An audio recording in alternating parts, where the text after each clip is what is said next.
प्रभु को पाने की सच्ची इच्छा रखेंगे, तब भगवान हमें तुरंत मिल जाएंगे। एक गोवर्धन डाकू नाम का चोर था। एक दिन राज कर्मचारी उसे पकड़ने के लिए उसका पीछा कर रहे थे। वह उनसे बचने के लिए एक भागवत कथा के पंडाल में घुस गया।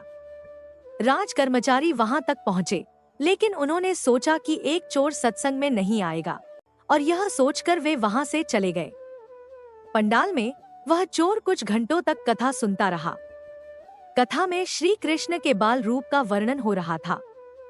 कथावाचक ने कहा, ठाकुर जी अभी 7-8 वर्ष के बालक हैं। बालक श्याम सुंदर रोज सोने की छड़ी और सोने का मुकुट धारण करके गाय चराने जाते हैं। चोर तो था ही, और सोने की बात सुनकर उसके कान खड़े हो गए। उसने सोचा कि एक बालक जो अकेले वन में गाय चरा रहा हो, उसे लूटना तो बहुत आसान होगा।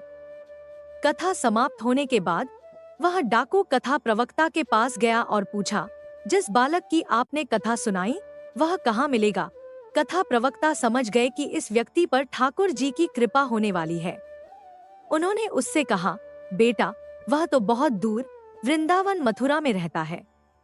उसके पिता का नाम नंद बाबा है। चोर ने कहा, ऐसे नहीं, पूरा पता बताओ। मैंने अच्छो नच्छो को लूटा है, ये तो फिर भी एक बालक है। इस पर प्रवक्ता ने जवाब दिया, अरे वह चोरों का भी सरदार है, तुम उसे इतनी आसानी से नहीं लूट पाओगे। डाकू बेहद अभिमानी था और उसने प्रवक्ता की बात सुनकर कहा, मैं कसम खाता हूँ, जब तक उस बालक को लूट नहीं लेता मैं पानी नहीं पीऊंगा।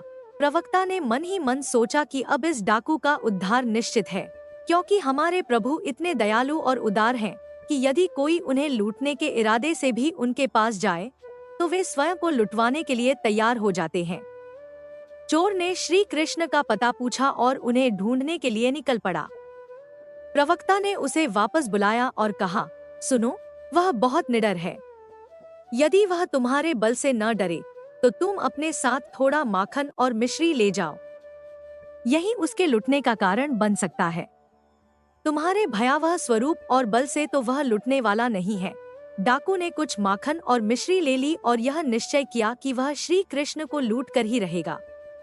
अब वृंदावन में कोई श्री श्याम सुंदर को पुकारे और वे प्रकट न हो, ऐसा भला कैसे हो सकता है?